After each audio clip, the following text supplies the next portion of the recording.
ಪಾಕ್ನಿಂದ cyber ದಾಳಿ warning ಅನ್ನು ನೀಡಿದೆ ಕೇಂದ್ರ. ಆಪರೇಷನ್ ಸಿಂಧೂರದ ಮಾಹಿತಿಯನ್ನ ಪಡೆಯುವುದಕ್ಕೆ ಪ್ರಯತ್ನ ಪಡಲಾಗ್ತಾ ಇದೆ ಅನ್ನುವಂತ ಮಾಹಿತಿ ಸಿಗ್ತಾ ಇದೆ. ಟಿವಿ9ಗೆ ಉನ್ನತ ಮೂಲಗಳಿಂದ ಮಾಹಿತಿ. ಪತ್ರಕರ್ತರಿಗೆ ದೂರವಾಣಿ ಕರೆಯನ್ನ ಮಾಡ್ತಾ ಇರುವಂತ ಪಾಕ್ ಗುಪ್ತಚರ ಇಲಾಖೆ ಅಧಿಕಾರಿಗಳಿಂದ ಮೊಬೈಲ್ ಕರೆಗಳು ಬರ್ತಾ ಇದೆ. ವಾಟ್ಸ್ಆಪ್ ಹಾಗೆ ಫೇಸ್ಬುಕ್ ಮೂಲಕವಾಗಿ ಮಾಹಿತಿಯನ್ನ ಪಡೆಯೋದಕ್ಕೆ ಪ್ರಯತ್ನವನ್ನ ಪಡಲಾಗ್ತಾ ಇದೆ. ಪಂಜಾಬ್ ಪೊಲೀಸರಿಂದಲೂ ಸೈಬರ್ ದಾಳಿ ಬಗ್ಗೆ ಎಚ್ಚರಿಕೆಯನ್ನ ರವಾನಿಸಲಾಗಿದೆ. ಅನಾಮಧೇಯ ಲಿಂಕ್ ಅನ್ನ ಓಪನ್ ಮಾಡಬೇಡಿ ಅನ್ನುವಂತ ಸೂಚನೆ ಕೊಟ್ಟಿದ್ದಾರೆ.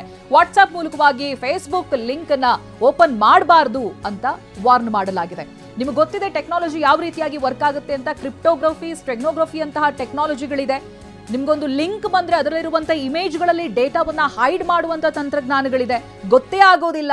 ಅದೆರಡರ ಅಪ್ರೋಚ್ ಕೂಡ ಒಂದೇ ರೀತಿಯಾಗಿರುತ್ತೆ. ಕ್ರಿಪ್ಟೋಗ್ರಫಿ ಆಗಿರ್ಬೋದು, ಸ್ಟೆಗ್ನೋಗ್ರಫಿ ಆಗಿರ್ಬೋದು. ನೀವು ನೋಡೋದಕ್ಕೆ ಒಂದು ಇಮೇಜ್ ರೀತಿಯಾಗಿ ಕಾಣಿಸುತ್ತೆ, ಅಥವಾ ಪ್ಲೇನ್ ಸೈಟ್ ಇದನ್ನು ಓಪನ್ ಮಾಡಿದ್ರೆ ಇದರಲ್ಲಿ ಇಂಥ ಡೇಟಾಗಳು ಸೆಕ್ಯೂರ್ ಆಗಿದೆ ಅನ್ನೋದು ನಿಮ್ಗೆ ಗೊತ್ತೇ ಆಗಲ್ಲ. ಸೊ ಬೆಸ್ಟ್ ಆಪ್ಷನ್ ಯಾವುದೇ ಅನ್ನೋನ್ ನಂಬರ್ಗಳಿಂದ ಬರುವಂತ ಮೆಸೇಜ್ಗಳನ್ನ ಅವಾಯ್ಡ್ ಮಾಡೋದು. ಅದನ್ನ ಬಿಟ್ಟರೆ ಬೇರೆ ದಾರಿನೇ ಇಲ್ಲ ಸೈಬರ್ ಅಟ್ಯಾಕ್ಗಳಿಂದ ದೂರವಾಗೋದಕ್ಕೆ. ಯಾಕೆಂತ ಹೇಳಿದ್ರೆ ಇವೆಲ್ಲ ಟೆಕ್ನಾಲಜಿಗಳು ಬಂದಿರೋದು ಒಂದು ಮಾಹಿತಿಯನ್ನ ಸೆಕ್ಯೂರ್ ಮಾಡೋದಕ್ಕೆ, ಡೇಟಾಗಳನ್ನ ಸೆಕ್ಯೂರ್ ಮಾಡೋದಕ್ಕೆ. ಬಟ್ ಅದು ಬಳಕೆ ಆಗ್ತಾ ಇರೋದು ಈ ರೀತಿಯಾದಂತಹ ಸೈಬರ್ ದಾಳಿಗಳಿಗೆ. ಹಾಗಾಗಿ ಎಲ್ಲರೂ ಕೂಡ ಎಚ್ಚರವಾಗಿರಬೇಕು. ಇಟ್ಸ್ ನಾಟ್ ಜಸ್ಟ್ ಇದಕ್ಕೆ ಸಂಬಂಧಪಟ್ಟಂತೆ ಆಪರೇಷನ್ ಸಿಂಧೂರ್ ಅನ್ನೋದಾಗಿ ಅಲ್ಲ, ಬೇರೆ ಬೇರೆ ಮಾಹಿತಿಗಳನ್ನ ಕಲೆ ಹಾಕಲಾಗ್ತಾ ಇದೆ. ಜೊತೆಗೆ ಅಕೌಂಟ್ನಲ್ಲಿರುವಂತಹ ಹಣವನ್ನ ಗ್ರಾಬ್ ಮಾಡಲಾಗ್ತಾ ಇದೆ ಟೆಕ್ನಾಲಜಿಯನ್ನ ಬಳಸೋ ಮೂಲಕವಾಗಿ. ನಿಮ್ಗೆ ಅನ್ನಿಸ್ಬೋದು ಒಂದು ಲಿಂಕ್ನಿಂದ ಏನಾಗುತ್ತೆ ಅಥವಾ ಒಂದು ಇಮೇಜನ್ನ ಡೌನ್ಲೋಡ್ ಮಾಡೋದ್ರಿಂದ ಏನಾಗುತ್ತೆ ಅಂತ.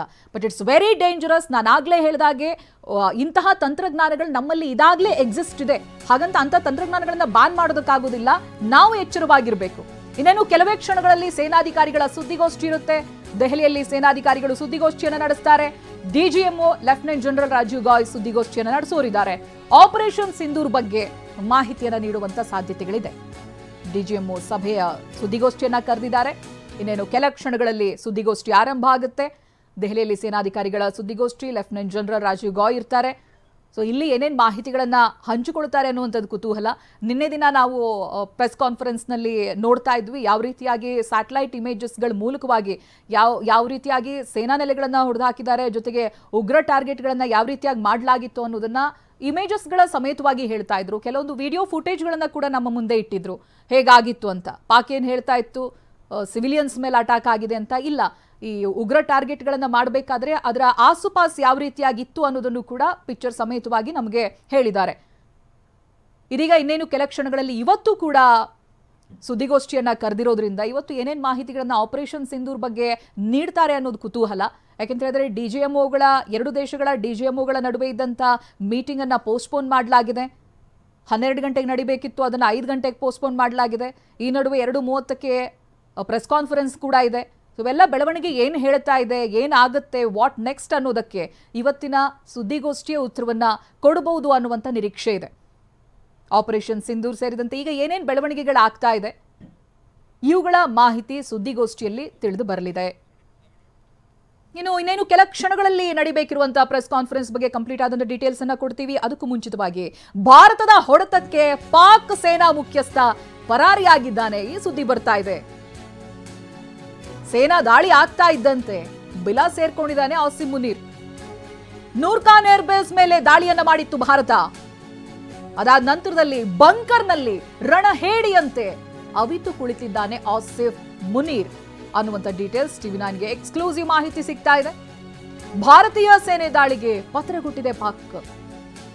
ಇದಕ್ಕೆ 10 ಸಾಕ್ಷ್ಯಗಳು ನಮ್ಮ ಕಣ್ಮುಂದೆನೇ ಇದೆ. ಸೀಸ್ ಫೈರ್ಗಿಟ್ಟಿರುವಂತಹ ಬೇಡಿಕೆ, ಅದಕ್ಕೂ ಮುಂಚಿತವಾಗಿ ನಡೆದಿರುವಂತಹ ಬೆಳವಣಿಗೆ, ಆಮೇಲೆ ಇಡೀ ಪ್ರಪಂಚಕ್ಕೆ ಗೊತ್ತಿರುವಂತಹ ಸತ್ಯ ಪಾಕ್ ಯಾವ ರೀತಿಯಾಗಿತ್ತು ಅನ್ನೋದಾಗಿ. ಅವ್ರಗಳ ಟೆರರ್ ಟಾರ್ಗೆಟ್ಗಳು ರೀಚ್ ಆಗುತ್ತೇನೆ ಹೊರತು ಮಿಸೈಲ್ ಟಾರ್ಗೆಟ್ಗಳು ರೀಚ್ ಆಗಲ್ಲ. ಈಗ ಭಾರತ ಕೊಟ್ಟಿರುವಂತಹ ಏಟಿಗೆ ಪಾಕ್ ಸೇನಾ ಮುಖ್ಯಸ್ಥನೇ ಪರಾರಿಯಾಗಿದ್ದಾನೆ.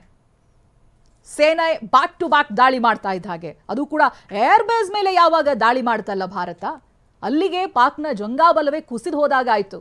ರನ್ವೇಗಳ ಛಿದ್ರ ಏನು ಸಾಮಾನ್ಯನಾ? ಅವನ್ನೆಲ್ಲ ಮತ್ತೆ ಆ ಇನ್ಫ್ರಾಸ್ಟ್ರಕ್ಚರ್ಗಳನ್ನು ಮತ್ತೆ ವಾಪಸ್ ತರೋದು ಎಲ್ಲ ಪುಡಿ ಪುಡಿಯಾಗಿದೆ. ಏನೋ ಎಕ್ಸಾಜರೇಟ್ ಮಾಡ್ತಾ ಇಲ್ಲ, ವೈಭವೀಕರಿಸಿ ಮಾತನಾಡ್ತಾ ಇಲ್ಲ. ಅದಕ್ಕೆ ಸಂಬಂಧಪಟ್ಟಂತ ಪಿಕ್ಚರ್ಸ್ಗಳು ನಿಮ್ಮ ಕಣ್ಮುಂದೆನೇ ಇದೆ. 11 ಏರ್ ಬೇಸ್ಗಳನ್ನು ಹೇಗೆ ಪುಡಿಗಟ್ಟಿದೆ ಭಾರತೀಯ ಸೇನೆ ಅಂತ. ಈ ರೀತಿ ಇನ್ಫ್ರಾಸ್ಟ್ರಕ್ಚರ್ಗಳನ್ನು ಡ್ಯಾಮೇಜ್ ಮಾಡೋದಕ್ಕೆ ಆರಂಭ ಮಾಡಿದಾಗ ಪಾಕ್ ಕೂಡ ಬೆದರಿದೆ. ಸೇನಾ ಮುಖ್ಯಸ್ಥನೇ ಪರಾರಿ ಆಗ್ತಾನಂತ ಹೇಳಿದ್ರೆ ನೆನಪಿಸ್ಕೊಳ್ಳಿ ಎಂಥ ಪರಿಸ್ಥಿತಿಯಲ್ಲಿ ಪಾಕ್ ಇದೆ ಅಂತ.